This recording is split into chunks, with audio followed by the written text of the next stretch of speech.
Hello everybody, welcome to my guide for post-rework Awakening Tamer. The purpose of this video is to help new or veteran players who want to learn Awakening Tamer after the rework. In this guide, I will try to go into as many topics or try to go into as much detail as I can for Tamer so that anybody who wants to learn Awakening Tamer, they can just jump right into playing the class after watching this video. Because of that, I will be going into details of some things that may seem redundant or common sense to more veteran players to BDO. For a breakdown of the topics that I will be covering in this video, you can look in the video description and there should be timestamps if you just want to jump to a particular topic.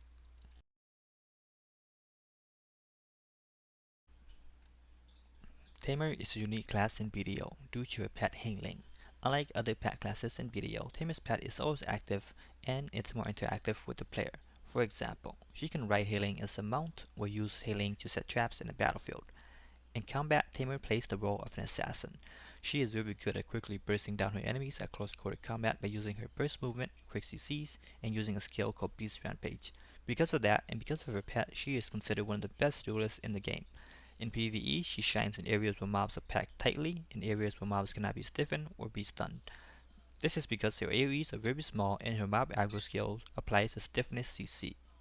An example of a good grinding spot for Tamer is Sequire Underwater. Some of Tamer's struggle is at large scale combat. She has very limited protected damage and her AoEs are some of the smallest in the game. Tamer has good burst movement but has bad mobility. For example, if a Tamer needs to run away from someone, almost every class in the game will be able to catch up to her excluding a few like Swords and Ranger. The same applies when she wants to catch somebody. If they decide they don't want to fight a Tamer, she will not be able to catch up to them if they decide to run away.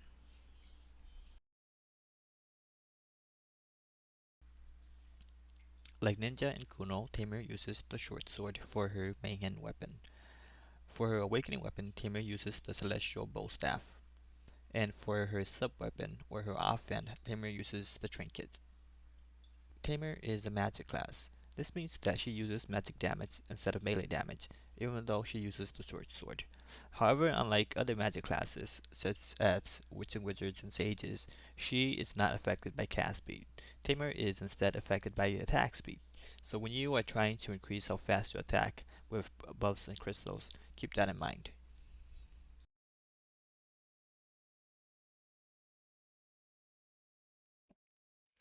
Okay, next I'm gonna talk about how to gear up as a tamer, the type of gear that you wanna aim for. So gearing up as a tamer, when you're just starting out the game, you will your goal is to try to get full Tuvula gear. There are lots of guides on YouTube and on the internet on how to efficiently gear up on a season series so that you can get Tuvula gear as fast as possible. For your alchemy stone, you can either get I believe this thing. This they will just give it to you uh when you play the season server, so you can get that as well. Um, but yeah, once you basically got in your Tavula gear, for your full pen, you will be 248 AP, 350 AAP, and then 312 DP. If you notice that your gear is a little bit different from what I have, it's because I have all of my journals completed. And having all my journals completed, if you are new to BDO, doing journals will give you additional AP and additional DP. So um, if you need a guide on how to do the journals, you can also look that up so that you can get all of those additional stats. Next, after getting your pen to Vola gear, you want to transition into doing a DR build. And this is like a typical DR build that you want to try to aim for. So basically, get a pen griffin, get a when you're starting out, you're gonna have a dempsey armor, not a fallen god armor just yet. Once you get that, then try to get bags and get ergons for your boots. For your accessories, you can get either Tet Crescent Ring, or if you're coming off a season server, you can also get a Pencaposha ring. For your necklace, you can get either a Pencaposha necklace or you can get a Tet Ogre ring. Same for your belt, you can either get a Pencaposha belt or you can get a Tet Bassi belt. For your earrings, if you are super broke and you are just starting out BDO, those might be a little bit too expensive for you. So what you can do is you can just get narcs at Tet narcs until you can afford to upgrade those to distals. TET distals. After that, you also want to get your Dems tree to level 10 so that you can then upgrade that to a Falling God armor and enhance that to dual Falling God armor. And also get a Veil Start for your Veils.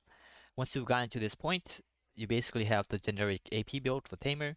Um, you will then want to either transition into getting more AP, just AP, by getting more Caphras, like this, kind of like that. Or what you can do is you can also try to get more accuracy, which is a build like this. This is what I have. So I have a Tet Ominous Ring, a Tet Lunar Necklace for my accuracy, and I also have a bunch of Caphras and my uh, Dandelion so that I can reach 305 AP with at least 2 accuracy accessories. So that is the route that you can take if you want to get some more accuracy, if you find yourself having trouble killing those evasion people. Um, yeah, this is the DR route that usually most tamer will take. They either take just the generic AP route or the accuracy accessory route. After that, there are some tamers that actually do the evasion tamer build, and it's gonna look a little bit something like this. So for the evasion tamer build, I don't really recommend it just because you simply won't be tanky enough and you sacrifice so much AP. But some people they just like it, so I'll talk a little bit about it. What you want to do is you want to get Heaves, get that to C19, get your Falling God armor, get that to level 2, get your Tet Capo, I mean get your pet Tet Crescent Rings, get a Levers, so you get that to C9, and then get your Ogre, a Tet Ogre. You won't be using a Nover, you'll be using a Kudum, so get your Kudum. Um, and I got it at C7, but let me put it at C1 real quick. Okay, so C1. And then get your Dandelion, get your Zarka. Um, don't get often because you will lose a lot of accuracy. Um, and you need as much accuracy as you can. Since you are going with the evasion build, you do lack in accuracy a lot. So don't get the often. It's a trap. Just stick with the Zarka. You can also get a Black Star, that Black Star if you do PV a lot. But for me, I'm just gonna stick with the Zarka like this. And then for your boots, you want to get a Muskin and get that to C9. And for your earrings, you want to get distals. If you are going with the evasion build, you do not want to get Narcs because Narcs gives you DR and they don't give you evasion. So just don't pick Narcs, stick with distals. Um, and then once you've gotten to this point, you actually won't be that tanky, honestly, even though you're full C9. To really get tanky with the evasion build, what you want to do is you want to get to the point where you can get a Centaurs, get that to pen, get a Sissels, get that to pen, and then once you're at the point where you are around like 4 DP and you have those evasion, you then are gonna notice that you are actually lacking in AP. So you want to try to get AP from either putting a lot of Caphras into your gear or by getting um, more more higher accuracy items. I mean not higher accuracy higher accessory items. But as you can see, it gets really expensive really fast doing evasion build. Which is why I don't really recommend you doing an evasion build as a tamer. Just because it's super expensive and the trade-off is just not worth it in my opinion. But yeah, that's how you would gear up as a tamer. So to summarize, get your Tuvula stuff first, then transition into the DR build. Then you can either from here you can either go with the focus just on AP, or you can kind of try to focus a little bit on getting some accuracy accessories, but try to maintain that 305 AP, 305 AAP. And then after that, if you for some reason if you don't choose to go the DR route and you choose to go the evasion route, it's super expensive, and a DR build, I mean, an evasion build is gonna look a little bit something like this.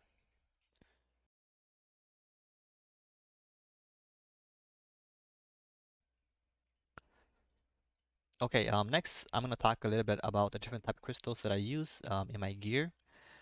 Um, Depending on your build, you are gonna have different crystals. For example, if you go in evasion build for Tamer, you will need to get some evasion crystals. But since I am playing DR, I'm just gonna cover how the type of crystals that I get as a DR player. So let me get into a safe zone real quick. So the crystals I have, it's this. So starting from the top, for my helmet, I have. So for me, I try to go for a more damage focused crystals. So this is why I have mostly human damage crystals instead of having stuff like Hooms or stuff like special evasion crystals. But yeah, for my helmets, I have the RBF crystals, which gives me human damage. And then in my chest, I have the RBF crystals, which gives me more human damage. What you can do instead of going RBF damage crystals is that you can also go with the crystals that gives you special evasion. Let me show it to you guys. Where is it? These crystals right here. So what we can do is you can also put the special evasion crystals in your chest piece to make it so that you are more tanky. But for me, I like to use the human damage one because I am a firm believer in just not getting hit, hitting them before they can hit me. So I'd want to kill them as fast as possible before they can hit me. And then next, for your gloves, you want to get Gen Vipers. Um, if you have a lot of accuracy, you can go and get the RBF crystals for your gloves. But for me, I don't have enough accuracy, so I have to use Gen Vipers, which gives me 20 accuracy per crystal. For my offhand, I like to use the ignore grab resistance crystals just because I do rely on my grab a lot for the CCs, and whenever I go in for a grab and somebody resists it, it does make me pretty mad, so I put these in. But if you don't rely on your grab a lot, you can put in different crystals for your offhand. Some of the different options. Let me show you guys. So what you can do is there is the RBF crystals for the offhand. This one I don't recommend you getting. Um, some people they do get it, but I don't recommend you getting this one. What you can do is you can get the corrupted magic crystals for your offhand. This one gives you crit damage, but it does reduce your DR by 2 per crystal. But if you do have a set, it does give you a more additional more crit hit damage. So this is a good choice if you just want to hit harder. Get the corrupted magic crystals. There's also the rebellious spirit crystals. This is also a really good option. Um, for example, it gives you AP against monsters and it gives you health, 175 health. So if you get both of them, you do get a lot of health. So this is more so for defensive purposes. So you can get this one if you want to be a little bit more tanky as a tamer. If you want to hit a little bit harder, get corrupted. If you want to be a little bit tankier, get rebellious. Or another one you can get besides the ignore grab resist is that you can get the ignore float resist. Where is that one at? This one? Yeah. So you can get the ignore knockback resistance. Basically also includes float. This is because one of your primary CCs is intimidation, and whenever you use intimidation, sometimes people will ignore the float, which can get really annoying. So if you are noticing that your float is getting resisted a lot, you can get the ignore knockback resistance, which includes floats. Okay, next. Um, in my awakening weapon, I have the Lucas crystals. Um, I have the glorious Lucas crystals. If you can't get the glorious Lucas crystals, you can just get the Lucas crystals for now until you can upgrade that into the glorious Lucas crystals. In my main hand, I have the Elcars. If you have enough accuracy, you can use the Elcar without. I mean, you can use the RBF crystals in your main hand without the Elcars, but for now, I don't have enough accuracy, so I have to use the Elcars. And my boots, I use the RBF crystals that gives me human damage.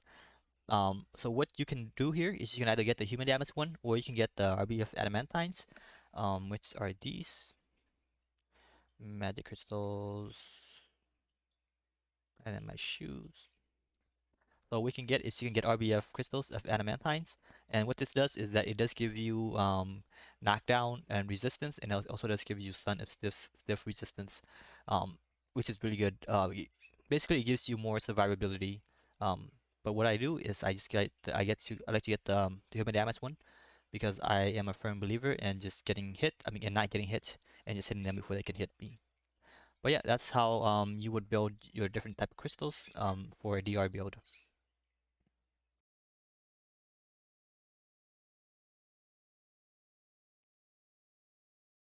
Okay, I'm gonna talk a little bit about skill add-ons. So skill add-ons is one of those things where you kind of want to tailor it to how you play or the style that you play. For skill add-ons, there are three ways to do it. You can do PvP focus skill add-ons, PvE skill focus add-ons, or you can do a hybrid where you kind of focus on PvE and PvP. So depending on what you do, you can um, pick either just having a PvP focus one or a PvE focus one. But for me, I am really lazy and I hate switching between add-ons every time I go PvE or PvP. So I just have a hybrid, and it's gonna be the one I'm gonna show you guys today. So for me, I have Flash, Pearl Thrust. I have ODP minus 15, all evasion rate minus 4%. For Flash, I have or accuracy rate plus 4, or attack speed plus 7%. And the purpose of having this is so that you can buff yourself and you can debuff your enemy. Um, and he's going to use this skill basically at the start of combo, so it's really good for that. Next, I have Garuda. I have all DP minus 15 and all attack speed plus 7. I use Garuda not really for PvP, but in PvE I do use Garuda quite a bit. So it's a nice way to get additional DP debuff and an additional way for me to get faster attack speed. Then for Beast Rampage I use in PvP and PvE a lot, but my add-ons are more so for PvE. So I do additional HP recovery just because Tamer does lack a little bit in the HP recovery department. Um, if you since most of your most of your HP recovery does come from Beast Rampage, so I just want to stack more HP recovery as much as I can, so I get additional HP recovery, and then I do get the bleed just so that whenever I use Beast Rampage and the mobs are not dying, the bleed can help a little bit with killing them. Next, I have Flow Throwing Strike. This is mainly for PvE. It is a T3 add-on. What I do is basically I just give it monster damage so that since I used this at the beginning of my combo, it's make it so that I can hit the mobs a little bit harder. I also have extra damage plus 2 humans plus 15. Um, you might think that this is for PvP, but actually I use it for PvE at Bloody Monastery and at places where they are humans. This plus 15 human damage actually does stack with monster damage for PvE, so it does make you hit Bloody Monastery spots a lot harder, spots where the mobs are considered humans. So yeah, I use this skill mainly for PvE. And then Celestial Slam. I use Celestial Slam for PvE and PvP, but the skill add-ons are mainly focused around PvP. Basically, what this skill add-on is doing is giving me accuracy rate plus 4, because after using Celestial Slam, I go right into Beast Rampage, which gives me 50% accuracy, and having that additional 4% accuracy just gives me a lot of accuracy. And then I do down attack damage plus 3%, because usually um, when I use Celestial Slam, the people that I am PvPing, they are going to be underground, so having additional down attack is just going to make it so that I hit a little bit harder. But yeah, those are my skill add-ons. It is a hybrid, so mainly you can use it for PvP and PvE. But yeah, um, I'll also put additional resources if you wanna just do like a PvP only skill add-on or a PvE only skill add-on. If you are not lazy like me and you can actually take the time to go back and forth to switch between your just different add-ons. But if you're lazy like me, just do a hybrid build and just don't switch it around.